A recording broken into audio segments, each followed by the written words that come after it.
આજે આપણે વાત કરીશું શ્રેણી અને સમાંતર જોડાણ વિશે. ટ્યુટોરિયલ 1 માં આપણે શીખ્યા કે એક એલઈડીનું વાયરિંગ કેવી રીતના કરવું. હવે આજે આપણે ટિંકરકેડ સોફ્ટવેરની અંદર જ એલઈડી શ્રેણી અને સમાંતરમાં જોડીશું. હવે સૌપ્રથમ આપણે જરૂર પડશે બ્રેડબોર્ડની. તો બ્રેડબોર્ડ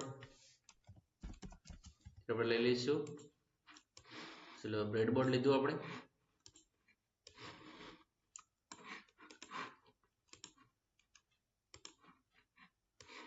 જરૂરિયાત પ્રમાણે એલઈડી લઈશું. એથી 2, 3, 4 and 5. Okay, 5 register 1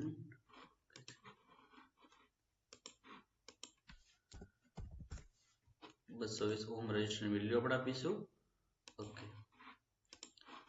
ચલો હવે દરેક એલઈડીને અલગ અલગ કલર આપણે આપી દઈશું. ફર્સ્ટને આપણે આપીશું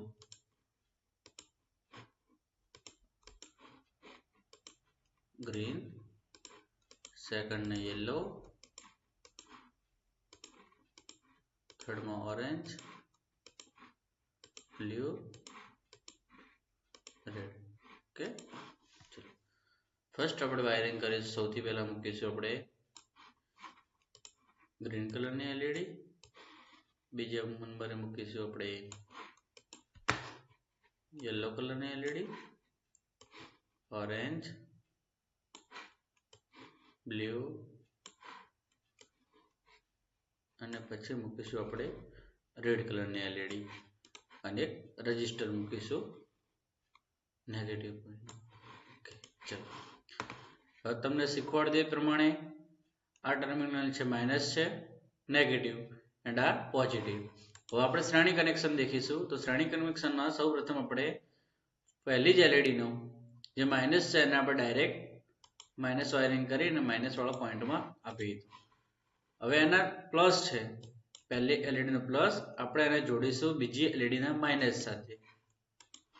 ફરીથી બીજી એલઈડીનો પ્લસ ત્રીજી એલઈડીના માઇનસ સાથે, ત્રીજી એલઈડીનો પ્લસ ચોથી એલઈડીના માઇનસ સાથે, ચોથી એલઈડીનો પ્લસ પાંચમી એલઈડીના માઇનસ સાથે.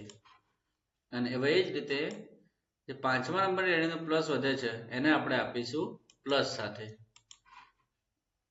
ચલો આને વાયરનો કલર બદલી દઈશું રેડ. Okay, black. 9 વોલ્ટની બેટરી લઈશું. હવે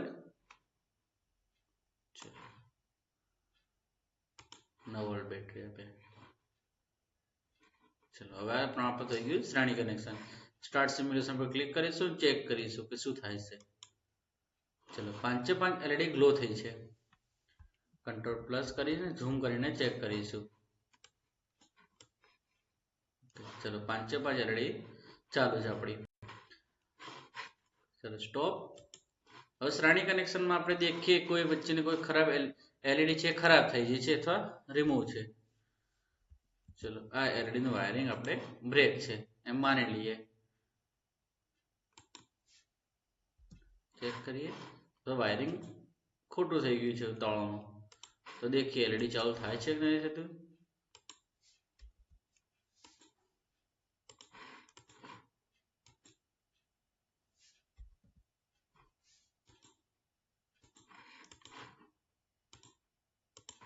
ચલો અહીંયા માની લો કે કોઈ એલઈડી ખરાબ છે અથવા તો નથી, તો સ્ટાર્ટ છે તો કોઈ સર્કિટ ચાલુ થશે નહીં. તો શ્રેણી કનેક્શનનો સૌથી મોટો ડિસએડવાન્ટેજ આ છે કે એમાં જો આખી સર્કિટ તમારા કરેલી હોય, અલગ અલગ કોમ્પોનન્ટ લગાવેલા, ઉપકરણ લગાવેલા, એમાંથી કોઈ પણ એક ખરાબ થશે તો બીજી કોઈ વસ્તુ ચાલુ થશે નહીં. જેમ કે આપણા ઘરમાં જો વાયરિંગ કરેલું હોય શ્રેણી જોડાણમાં, તો તમારો પંખો બગડે તો લાઇટ બગડે, તમને ખબર પડશે ને શું બગડ્યું, પણ ઘરમાં રહેલા કોઈ પણ ઉપકરણ ચાલુ થશે નહીં. ઓકે, તો શ્રેણી કનેક્શનનો મેન આ જ વસ્તુ ગેરફાયદો. હવે આપણે એ જ પ્રમાણે કરીશું સમાંતર જોડાણ. સૌથી પહેલા આપણે વાયરિંગ હટાવી દઈશું બધું જ.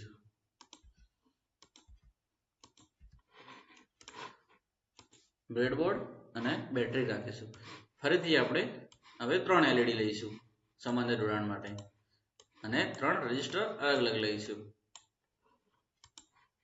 ચલો સૌથી પહેલા પહેલી એલઈડી ને મૂકીશું અહીંયા, બીજી એલઈડી ને અલગ મૂકીશું અને ત્રીજી એલઈડી અલગ મૂકીશું. ત્રણેયને એક અલગ અલગ રજીસ્ટર આપી દઈશું આપણે.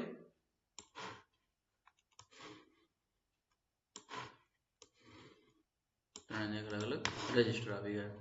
હવે વાયરિંગ કરી દઈશું. ચલો, માઇનસ છે બ્લેક કલર,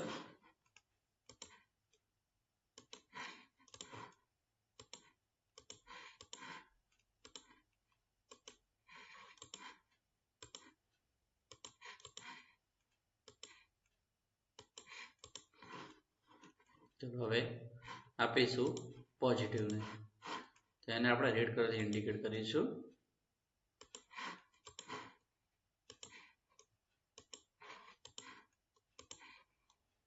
ચલો, વાયરિંગ કમ્પ્લીટ થઈ ગયું. પહેલી એલઈડી નો પ્લસ ડાયરેક્ટ પ્લસ સાથે, માઇનસ માઇનસ સાથે, એ ત્રણ બીજી એલઈડી નો પ્લસ પ્લસ ની સાથે, માઇનસ માઇનસ ની સાથે, ત્રીજી એલઈડી નો પ્લસ પ્લસ ની સાથે, માઇનસ માઇનસ ની સાથે. રજીસ્ટરની વેલ્યુ બદલવાની બાકી છે, જે આપણે 220 ઓહ્મ કરી દઈશું 1 કિલો ઓહ્મ ની જગ્યાએ.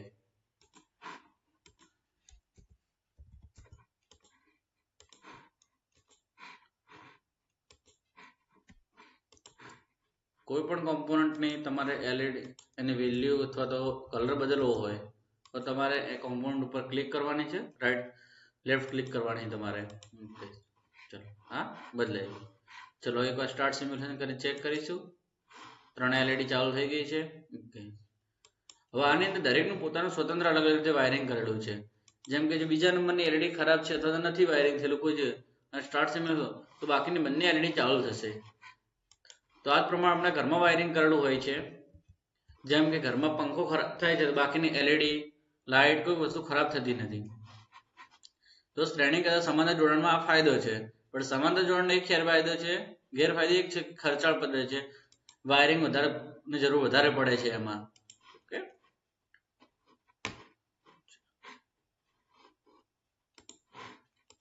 તો આપણા ઘરમાં વાયરિંગ હોય છે સમાંતર જોડાણ કરેલું હોય છે. ઓકે, ચલો ટોટલ 2 માં આજે આટલું. નેક્સ્ટ ટોટલ 3 માં શીખીશું.